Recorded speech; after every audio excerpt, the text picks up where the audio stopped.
Oi, pessoal.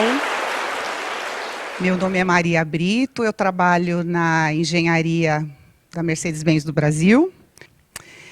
Eu vim aqui hoje para contar para vocês um pouquinho da minha história, o que é ser mulher num ambiente predominantemente masculino e também como é que é ser gestora nessa área.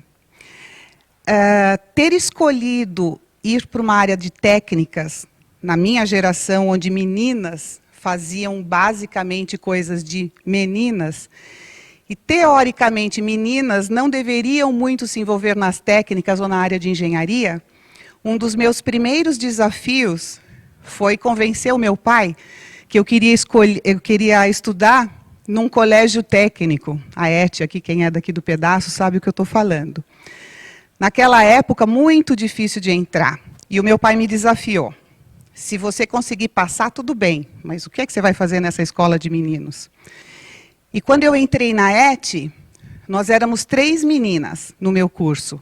A primeira desistiu no primeiro semestre, a segunda desistiu no segundo semestre, e eu fui a única formanda do meu curso 3 anos depois. Dali para frente, seguindo pela área de engenharia, eu também fui uma das poucas, aliás, somos poucas ainda hoje na área de engenharia. Mas como eu tinha muito claro para mim o meu para quê, que era o meu propósito de seguir pela área de engenharia e contribuir com aquilo que eu considero alguns dos meus talentos, eu segui por aí.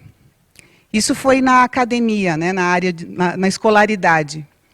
No trabalho, eu também tenho uma história interessante para contar, que foi o seguinte. Eu já tinha tido algumas experiências com emprego em escritório, em áreas administrativas. Mas no último ano da ETE, eu tinha que fazer o estágio. E estava procurando emprego. E eu não conseguia achar. Ninguém dava chance para uma menina que queria ter uma experiência na área de exatas. E aí, uma vez, quando eu já tinha praticamente desistido, a minha mãe também falava muito, desiste, isso aqui, o que você vai querer fazer? Ninguém vai te aceitar. Eu estava quase desistindo, mas aí teve um anúncio de jornal que eu fui atender, que era numa área administrativa, era numa empresa de ferramentas diamantadas em São Caetano, e eu apliquei, e aí o engenheiro que veio me entrevistar, que era o que estava entrevistando a todas as meninas lá, ele falou assim, ué, você já está se formando na ETE, e você não quer fazer estágio, você não quer começar na área? Aí eu disse para ele, olha, eu quero muito, mas ninguém me dá a chance. Ele falou, então eu te dou uma chance. E eu comecei ali, e aquele passo, aquele ato daquele gestor que me escolheu, que me deu uma chance, me inspirou muito. Ele foi um dos grandes presentes da minha vida.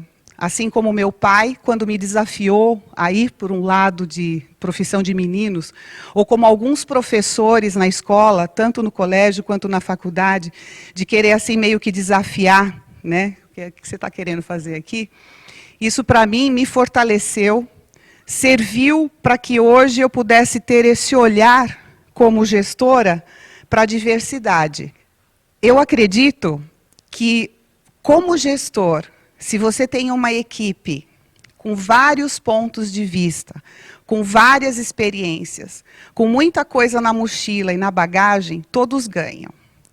Quando eu dou a chance para alguém, independente de se é homem ou mulher, independente da cor da pele, da opção sexual, a minha equipe ganha, o colaborador ganha e eu ganho também. Muito aprendizado, muito aprendizado. E isso é escolha. Eu escolho assim. Como gestora e como líder, eu escolho isso.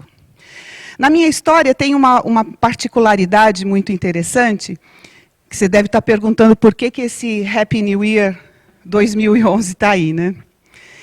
Eu tive muitos desafios na vida como menina, como mulher, num ambiente de homem, mas eu acho que eu nunca tive tão perto da feminilidade quanto em 2011. Foi o ano que eu fui promovida, eu era gerente de uma área de cabinas, cabina bruta e suspensão de cabina, e eu fui promovida a gerente sênior, em fevereiro. Aí, em maio, No check-up anual aqui da empresa, eu tive uma surpresa. Câncer de mama. Pode imaginar o que isso significa? Eu estava recém-promovida, estava ainda aprendendo como é que era lidar num dia com 11 colaboradores para 158 colaboradores, pensa na responsabilidade, e eu tinha que olhar para mim. Eu tinha que cuidar de mim, no mais alto da minha feminilidade, câncer de mama. Interessante que quando eu descobri que tinha o tumor, eu já ali escolhi que aquilo não me pertencia. Não importa se ele era benigno ou maligno, quando eu fui fazer a consulta, as prévias, né, para a cirurgia, o médico falou, nossa, você é uma paciente fácil, porque muitas sequer aceitam o diagnóstico. E muitas dessas que aceitam também pensam se não tem outro jeito que não seja cirurgia. E eu acho que eu facilitei a vida dele, porque eu escolhi que eu não queria aquele tumor. E aí nós fizemos a cirurgia, e o tratamento só vem depois que você fez a cirurgia, para saber se é químio, se é rádio, o que você vai fazer. E o bicho era nervoso. Era um tumor maligno, que felizmente pelo tamanho eu não fiz a mastectomia total, foi só o quadrante, mas o tratamento que veio depois também foi muito cruel. Então eu fiz químio e rádio, 30 rádios, e durante as químios, que foram 4, quando você faz uma para fazer a próxima, você faz um exame, você colhe sangue e faz uma avaliação se você pode tomar a outra químio. Porque as plaquetas baixam muito, a imunidade fica baixa. E enquanto eu estava lá, eu ouvia muitas histórias, mulheres que, como eu, outras inclusive em estado pior do que o meu, né?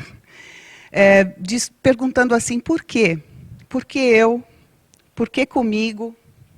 Por que agora? Por que assim?